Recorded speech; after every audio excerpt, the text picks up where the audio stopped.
semuanya, selamat datang kembali di Rotasi, Ruang Opini Trapsila. Nah, kali ini episode Rotasi ini sangat spesial karena coba deh teman-teman semua buka kalender masing-masing dan lihat sekarang tanggal berapa. Betul banget, sekarang tanggal 7 Oktober bertepatan dengan hari ulang tahun Jogja Istimewa kita yang ke-265. Tapi sebelum itu, di sini kita hadir dengan suasana baru dan juga wajah-wajah baru, termasuk wajah saya sendiri, Jelita Rafa Amalia, boleh dipanggil Jelita. Nah, di hari ulang tahun Jogja Istimewa kita yang ke-265 ini, kita kedatangan narasumber yang tidak kalah istimewanya. Beliau Ibu Dewi Cahya Amberwati. Beliau dari Program Studi Sarjana Terapan Bahasa Inggris, Departemen Bahasa, Seni, dan Budaya, Sekolah Vokasi UGM. Nah, tidak usah berlama-lama lagi, langsung kita sapa. Halo Ibu Dewi. Halo Mbak Jelita. Apa kabar? Baik, alhamdulillah. Baik. Nah, kesibukannya apa sih Bu kalau saat pandemi seperti ini? Saya seorang guru juga ya. Saya seorang dosen di Prodi Sarjana Terapan Bahasa Inggris, Departemen Bahasa, Seni, dan Manajemen Budaya. Jadi ada sedikit revisi ya, menggunakan kata manajemen ya, Sekolah Vokasi Universitas Gadjah Mada. Di pandemi ini saya alhamdulillah masih ada kesempatan untuk mengajar. Itu jelas ya, sudah sejak 2013 saya mengajar di sini. Kemudian di pandemi ini yang mulai tahun lalu, saya masih berkesempatan untuk bicara di conference, bicara di festival, dan saya masih mengirim video pertunjukan saya sebelumnya. Baik, senang sekali saya bisa bertemu dengan Bu Dewi hari ini. Oke Bu, kali ini bincang-bincang kita kali ini kita akan membahas tentang literasi budaya. Literasi budaya untuk meneguhkan jati diri generasi muda nih Bu. Nah, mungkin teman-teman yang pada nonton di rumah nih masih pada belum tahu nih Bu tentang arti atau makna literasi budaya itu sendiri. Nah, boleh Bu dijelaskan tentang apa sih literasi budaya itu? Iya, literasi budaya aja. Ada dua kata ini, dua kata kunci ya Mbak Jelita ya, literasi dan budaya. Ya kan, dari kata literate juga ya, dan antonimnya adalah illiterate. Ya kan, literasi itu sebelumnya dimengerti sebagai pemahaman kita, pengertian kita tentang menulis, berbicara ya, listening, speaking gitu kan, lebih ke area itu. Tapi saya kira sekarang yang namanya literasi itu berkembang, gitu kan, apalagi ini budaya. Jadi sekarang ini perubahan makna literasi ini menurut saya ini sangat penting sekali yang harus kita mengerti ya. Tidak hanya lagi cara menulis, gitu kan, atau itu mengerti tentang angka, gitu kan, atau berbicara dan kemudian mendengarkan, tapi juga ada konteks-konteks lain yang kaitannya dengan sosial, budaya, ekonomi, politik gitu kan. Jadi kita pemaknaan itu lebih komprehensif. Misalnya nih, kata tadi sampaikan budaya ya kita mengerti apa itu yang terjadi di budaya kita, dan perlu kita pahami bersama ya bahwa budaya itu tidak hanya tentang musik tradisional atau tari tradisional atau rumah tradisional atau tradisi ritual saja, tidak. Bagaimana kita makan, bagaimana kita memulai hari ini, bagaimana kita belajar, itu juga budaya. Seperti yang disampaikan Mbak Jelita pernah dengar ya dari Kunchara Ningrat mungkin ya, itu biasanya di sekolah juga sudah disampaikan ya tentang unsur-unsur budaya. Itu ada 7, rangingnya juga dari organisasi sosial juga ada, pendidikan juga ada, kemudian teknologi juga ada, kemudian sistem religi, ekonomi, itu ada semua. Termasuk kesenian itu pun malah disebut paling bawah. Nah, kalau yang di kesenian itu memang ada musik dan tari dan sebagainya yang itu menciptakan nuansa seni atau penciptaan suatu bentuk art forms atau bentuk-bentuk kesenian. Itu yang budaya. Nah, kaitannya dengan literasi budaya ini yang saya pahami adalah yang sebaiknya juga kita pahami bersama ya, bahwa budaya itu menyeluruh. Sedangkan sekarang ini kan kita ada cultural shift ya, ada pergeseran makna budaya, terlebih di masa pandemi. Kita menjadi bagian dari budaya pandemi itu sendiri. dan termasuk budaya digital. Saya pernah punya cerita nih. Boleh ya saya cerita ya? Boleh, monggo. Tentang literasi lingkungan. Apa itu yang disebut lingkungan? Jadi waktu itu ada cerita lulus sekolah gitu kan, mencari kerja. Ada job interview di situ. Ditanya kemudian, dulu ketika Anda sekolah masih ingat nggak kantornya dekan, wakil dekan, kantinnya di mana, perpustakaannya di mana. Nah, si aplikan ini yang mau mencari pekerjaan dia nggak ngerti. Padahal dia sudah menghabiskan waktu bertahun-tahun di sekolah gitu kan, di kampus gitu. Tapi dia nggak ngerti. Nah, di situ ada tersirat makna bahwa dia ini literasi lingkungannya kurang. Gitu kan. Kalau tentang intelijensia ya, saya kira semua orang memiliki daya intelijensia yang bagus sekali ya, gitu kan. Karena kita adanya edukasi ya. Tapi untuk literasi lingkungan ini yang kemudian menjadi pudar. Berarti dianggapnya adalah orang ini nih literasi lingkungannya ini agak bermasalah di sini. Termasuk kaitan dengan literasi budaya. Di budaya ini adalah salah satu hal menjadi identitas kita. Kalau saya kepanjangan cerita bilang ya. Baik, Bu.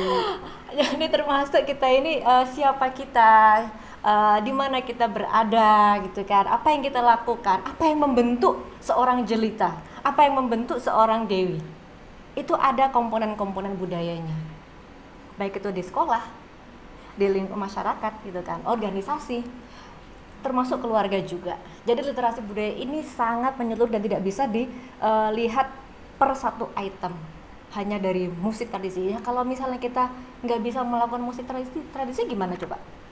Apakah kita berkurang? Gitu kan. Lanjutnya Mbak. Oke, nah kalau kita kembali ke literasi budaya tadi ya Bu, Jelita dan teman-teman yang sedang melihat di rumah ini kan lahir dan hidup di era modernisasi ya Bu. Nah, di mana memang banyak sekali pandangan dalam hiburan atau bagian dari kehidupan kita itu diadopsi langsung dari budaya luar. Nah, atau bahkan di beberapa orang ada yang budaya luar itu justru malah melekat di dirinya sehingga budaya asli kita sebagai orang Indonesia itu hilang. Nah, lalu seberapa penting sih Bu sebenarnya literasi budaya di era milenial seperti ini? Tadi Mbak Jelita menyampaikan tentang budaya luar ya atau budaya asing ya. Sebetulnya bagi saya tidak masalah ya. Budaya asing ini masuk ke sini itu sudah zaman dahulu.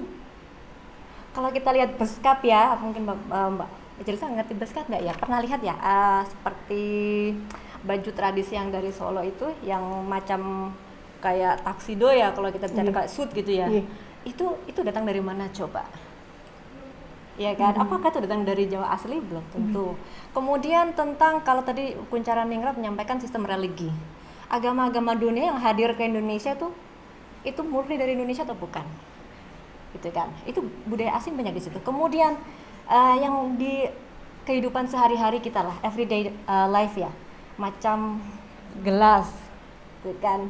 Itu. Kemudian sendok, kita makan pakai sendok yang warnanya silver itu, kemudian garpu, kemudian yang piring yang cantik, kemudian yang kita lihat lagi like pure arts ya, itu arsitektur. Gaya rumah misalnya, itu bukan murni dari kita, budaya Indonesia. Iya, itu kita sudah ada budaya asing yang sebelumnya sudah masuk ke Indonesia, apalagi di konteks di Jawa ya. Terlebih kalau yang di seni pertunjukan, sekarang ada tuh ya pertunjukan wayang dengan lampu warna-warni, dengan sound effect, ya kan, teknologi, kita menggunakan gadget, itu sudah budaya asing ya. Hanya saja di sini ya yang perlu kita pahami bersama-sama ya, bahwa budaya itu kan sifatnya dinamis, dia bertransformasi, membuat sesuatu yang baru, kemudian ada yang dimodifikasi, ada yang berkurang, ada yang bertambah. Itu yang harus kita tahu. Termasuk Mbak Jelita ini bagaimana memahami atau menerima komponen-komponen itu sebagai bagian dari hidup sehari-hari. Contohnya nih, generasi sekarang kita pegang HP tiap hari ya. Iya, betul. Kalau nggak ada HP gimana coba? Rasanya ada yang hilang nggak? Gitu. Apalagi sekarang dalam pandemi kita menggunakan teknologi untuk belajar. Itu budaya asing bukan? Ya kan, kalau kita bicara tentang budaya itu hasil cipta rasa dan karsa manusia ya, seperti para ilmuwan budaya sosio humaniora yang menyatakan demikian ya. Itu apakah harus dihindari? Gitu kan? Tidak, tapi itu malah menambah pengetahuan kita juga kan. Dan banyak budaya asing yang kemudian itu blend, itu bercampur dan menjadi identitas kita pada saat ini ya. Dan yang sudah dijelaskan mungkin di beberapa sumber ya, itu cultural influence, pengaruh budaya asing itu tidak hanya dari Eropa atau Barat, tapi juga dari Asia Timur, bahkan juga dari Middle East atau Timur Tengah, gitu ya Mbak ya. Oke, baik. Nah, kalau seperti yang saya katakan tadi Bu, bahwa banyak sekali hal yang sudah diadopsi dari budaya luar, seperti halnya pengaruh kebarat-baratan atau yang sekarang nih Bu lagi ramai sekali di kalangan remaja itu Korea, itu sangat ramai sekali. Nah, ada tidak sih Bu kekhawatiran dari Ibu Dewi sendiri selaku pemerhati budaya melihat fenomena anak-anak masa kini itu jauh lebih bangga dengan budaya asing ketimbang budayanya sendiri gitu Bu? Kalau masalah Korea ya, itu kan menjadi wave ya, menjadi gelombang budaya dan itu lebih lewat banyak di film ya, film, drama dan lagu ya. Dan saya kira itu juga menjadi duta untuk budaya Korea sendiri ya. Dan itu saya lihat itu marketnya keren sekali tuh, marketingnya ya, bagaimana memarketkan komponen-komponen punya mereka. Kalau saya lihat ya, ini cerita saya nih ya, saya juga nonton itu. Saya juga nonton. Tapi kenapa saya nonton gitu kan? Kenapa saya nonton dan bagaimana saya memanfaatkan tontonan itu? Gitu loh Mbak cerita. Jadi kita harus strategis nih. Kita boleh menjadi analisis atau menganalisa fenomena gitu ya. Tapi penting juga menjadi seorang strategis menurut saya ya. Ahli strategi itu penting ya. Termasuk dari mahasiswa SMA. Maaf ya Mas. SMA.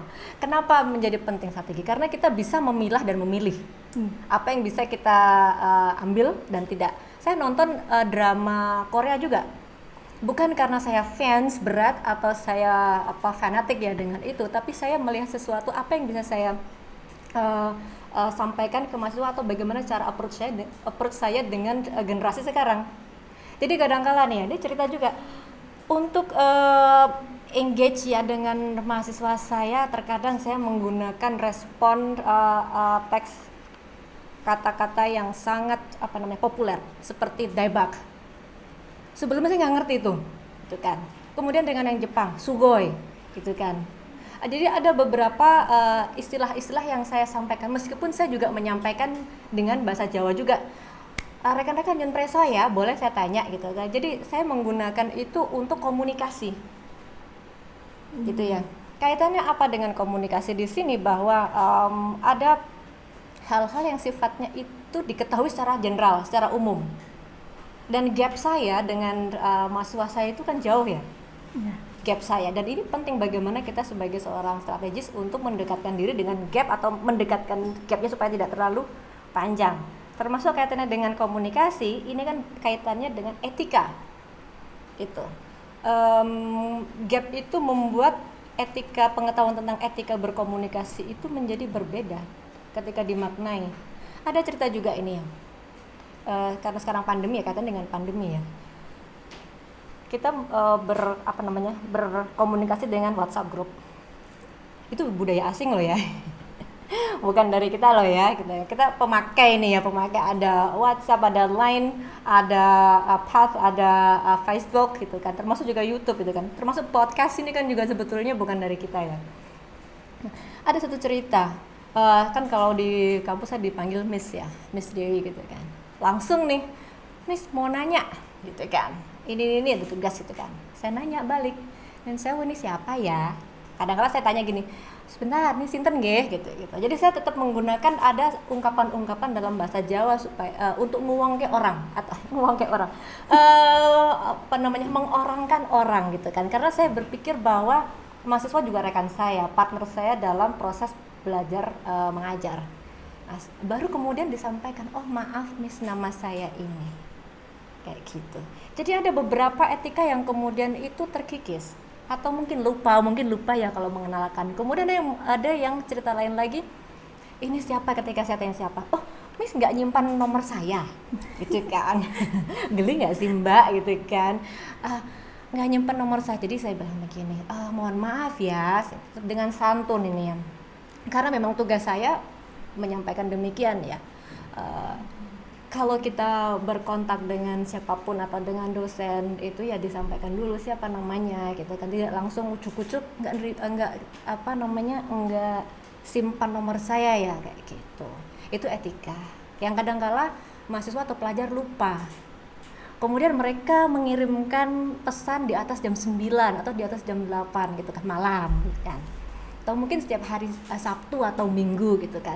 Kalau misalnya dosennya open, sekarang memang ada satu program atau event gitu kan, dan mereka harus ada intensif ya, komunikasi intensif, that's okay ya, itu nggak masalah gitu kan, buat nopo-nopo. Tapi kalau misalnya itu bukan hal yang sangat urgent gitu kan, itu disampaikan ketika malam hari, saya kira itu kurang bijaksana ya. Dan ketika menyampaikan bahwa nomor saya tidak disimpan, kemudian saya sampaikan, coba nih bayangkan dengan gaya yang mungkin saya terasa kolonial, tapi saya berusaha sebagai seorang yang sedikit milenial, gitu kan. Saya tidak bisa menyimpan nomor satu kelas. Kalau saya mengajar 5 kelas, 6 kelas, dan saya harus menyimpan, dan satu kelas itu terdiri dari 30 orang. Nah, nanti HP saya kan ada keterbatasan, saya bilang begitu. Nah, itu baru dipahami. Gitu Mbak. Oke, baik. Berarti kalau misal budaya Korea seperti itu, berarti kita yang memang harus memilah dan memilih ya Bu. Betul. Nah, para kalangan muda yang mengesampingkan budaya lokal itu kan tentu mereka kadang pasti ada alasannya kan ya Bu. Dan menurut saya dan teman-teman yang lain mungkin ketika sedang berbincang-bincang itu mengatakan bahwa kadang budaya lokal kita ini terlalu membosankan, terlalu monoton. Nah, dengan masalah itu, apakah sudah ada gerakan guna mendongkrak atau memblow up kebudayaan lokal yang mungkin dilakukan oleh Ibu atau pemerintahan kita, Bu? Oke. Ada cerita ini Mbak, sedang saya kerjakan. Saya punya, ini it's new one ya, ini hal yang baru, tapi memang belum out ya, belum keluar, belum diluncurkan. Tapi saya sedang merintis project folklore. Folklore, Mbak Jelita mengerti itu folklore apa? Folklore itu cerita rakyat. Ya, luar itu kan tradisi ya, folk itu masyarakat ya. Folklore ini macam-macam, bentuknya macam-macam, tidak hanya cerita atau living story, cerita yang hidup di antara masyarakat, atau tahayul, cerita-cerita mistis, tidak hanya itu, banyak, nuansanya banyak. Dan saya punya kelas promosi kebudayaan Indonesia dan komunikasi lintas budaya konteks Indonesia. Salah satu proyeknya adalah folklore. Jadi mahasiswa ini masing-masing mengirimkan tulisan hanya sepanjang 500 sampai 700 kata tentang satu cerita yang ada dari daerahnya. Satu saja. Kemudian tulisan ini saya compile, saya kumpulkan menjadi satu dan kemudian dieditkan dan dipublikasikan dalam bentuk buku. Ini sudah saya sedang proses untuk produksi itu. Ini kan saya tanpa mengatakan bahwa Anda mempromosikan budaya Anda loh ya. Tidak menggunakan kata-kata yang mungkin jargon-jargon terlalu besar ya, terlalu berat gitu kan. Tapi ini dengan gaya yang sedikit milenial, ayo bikin tulisan ini bisa Anda melatih menulis, kemudian Anda mengerti, Anda menginvestigasi, karena belum tentu mahasiswa atau pelajar kan mengerti cerita ya dari lokalnya. Ya, kemudian betul. Dia akan termotivasi untuk bertanya, gitu kan, untuk bertanya pada siapa, pada orang yang tahu, bisa dari keluarganya, bisa dari tetangganya, bisa dari lingkungannya. Di sini kan semua literasi masuk ini, ya, muncul betul. Itu kan. Setelah dia menulis itu kan, dia menulis kemudian ini dalam bahasa Inggris ya, karena memang konteksnya dari prodi bahasa Inggris ya. Kemudian dikumpulkan, ada foto, bahkan ada foto-foto yang dia datang ke lapangan dan memfoto sendiri, tentu saja dengan prokes ya. Kemudian dia menginvestigasi atau mencari informasi di internet. dengan apa namanya, dengan memasukkan sumber-sumber. Ini kan juga literasi. Betul. Itu kan Iya. dari segi pendidikan ya, itu. Nah, ketika semuanya terkumpul menjadi satu draft gitu kan, baru bisa dilihat ternyata mereka juga mempromosikan tradisi mereka masing-masing dari satu kasus saja, satu fenomena saja, yaitu cerita-cerita dari lokasinya. Dan ini nanti untuk semoga nanti apa namanya, oke juga ya, ini baru masih tahap awal ya. Ini untuk apa namanya, ritual upacara tradisi untuk yang second book itu nanti.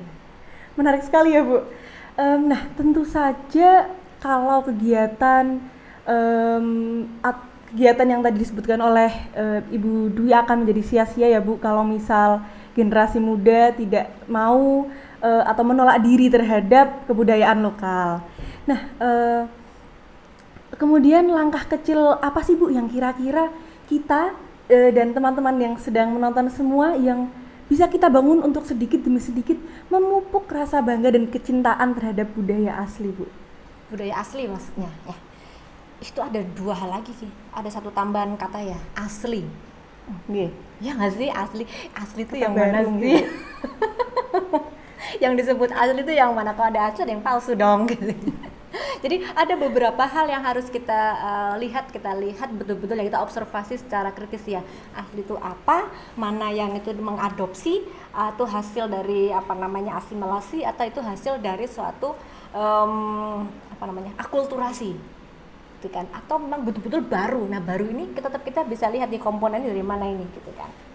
Itu kita harus lihat. Jadi jarang saya menggunakan kata budaya asli ya, gitu kan? Karena kalau kita bicara tentang Jawa pun ya, yang asli yang mana ya, kan kayak gitu.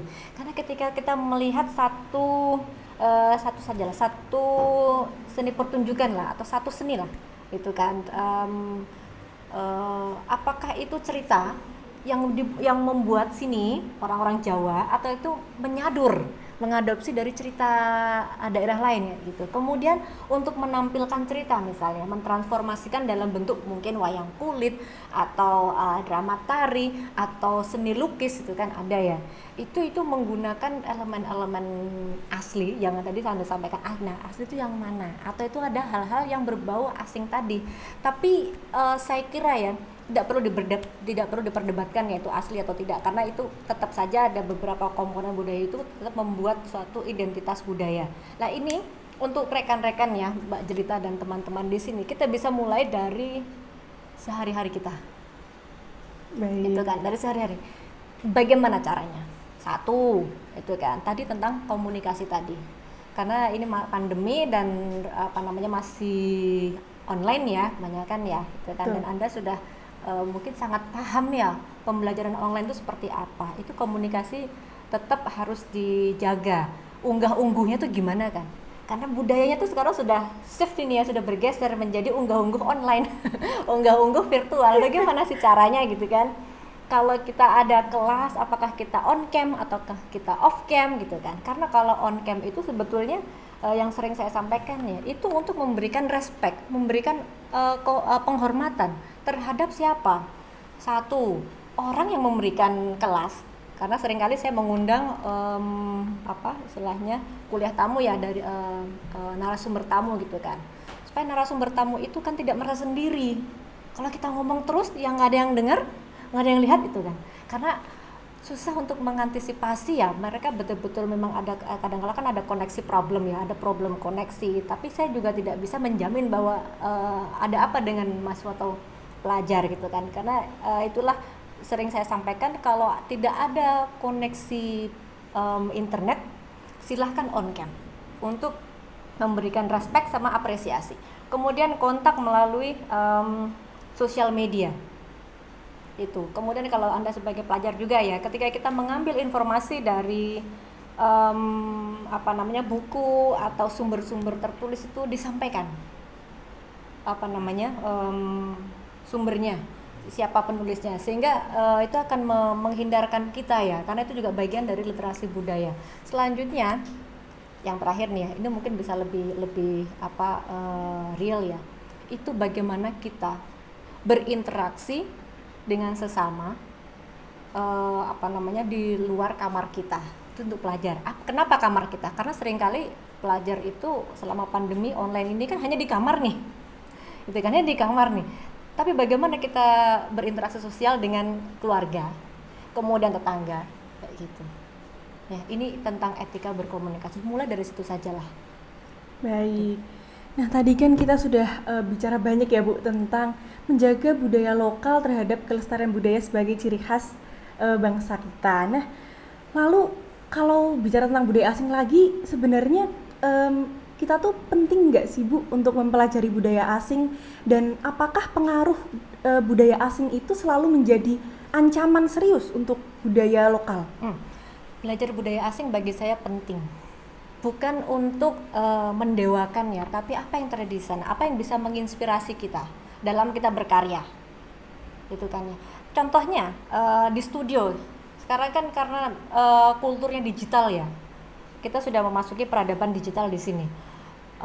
Untuk platform-platform itu kan kita harus belajar, benar enggak? Kita harus belajar, itu bukan milik kita. Kita menggunakan platform yang dibuat oleh orang lain, gitu kan. Caranya bagaimana? Kita harus belajar kan?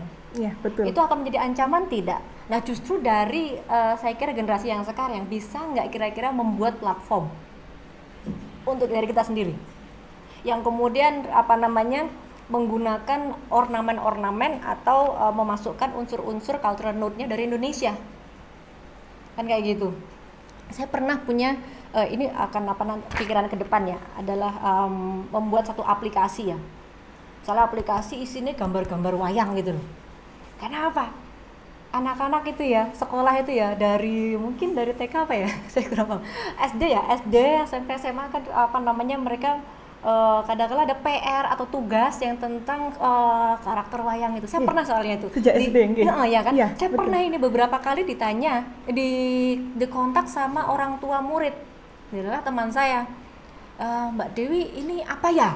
Kayak gitu. Nah, saya punya berpikir, ini kalau ada aplikasi yang isinya gambar-gambar wayang dengan informasi namanya siapa, kerajaannya di mana, sifatnya seperti apa, yang bisa diakses ya lewat HP, karena HP ini seperti dunia ada di tangan Anda ya. Anda bisa tinggal menulis di browse-nya, kemudian sudah banyak sekali informasi tentang itu. Jadi menurut saya tidak perlu dihindari ya, tapi bagaimana kita mempertebal atau memperlihatkan identitas kita sendiri. Kita sebagai seorang dari Jogja misalnya, gitu kan, saya dari sini, identitas saya seperti ini, karakter kita seperti ini. Meskipun mungkin kita tidak bisa menari atau bermain gamelan secara fasih, secara terampil, tapi apakah pengetahuan tentang tarian atau musik itu Anda tidak bisa pelajari? Bisa kan ya? Bisa.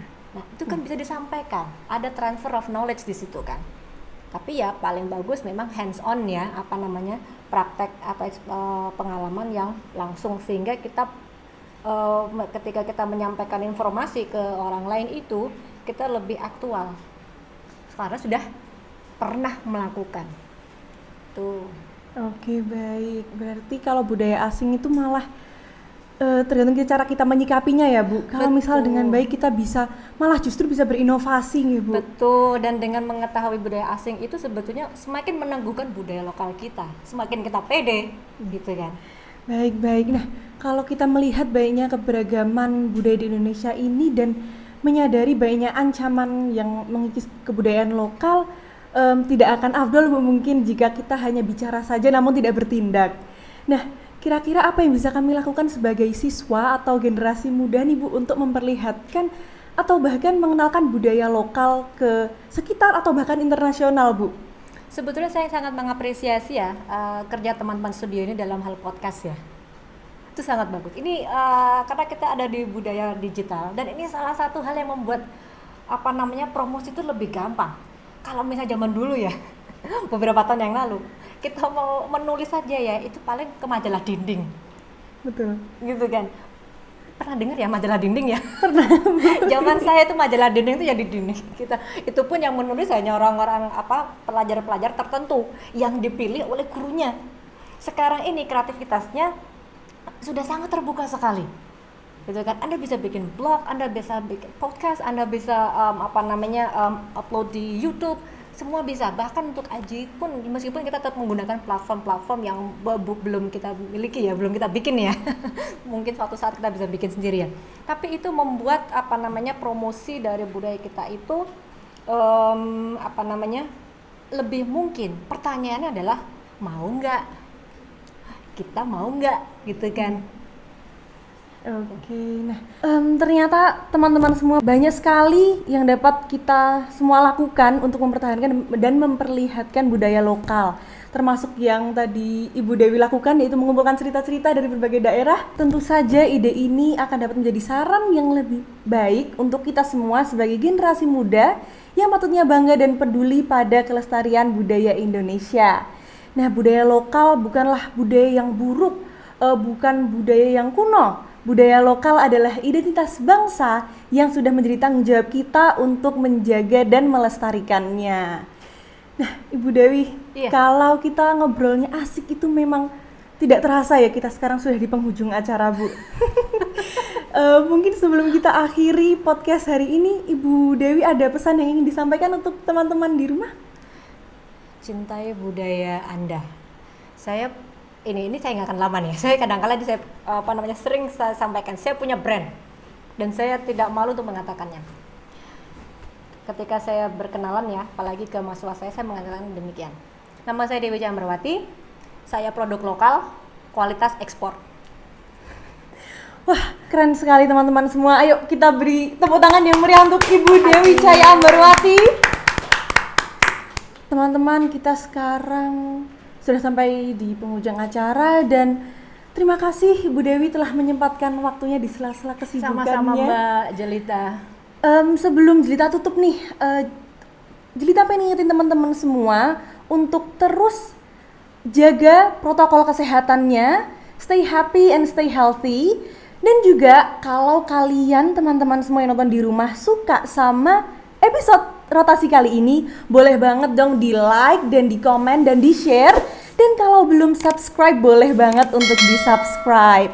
Nah, sekali lagi kita ucapkan bersama-sama selamat ulang tahun Kota Yogyakarta yang ke-265. Oke, dalam hitungan ketiga, 1, 2, 3. Selamat ulang tahun Yogyakarta yang ke-265.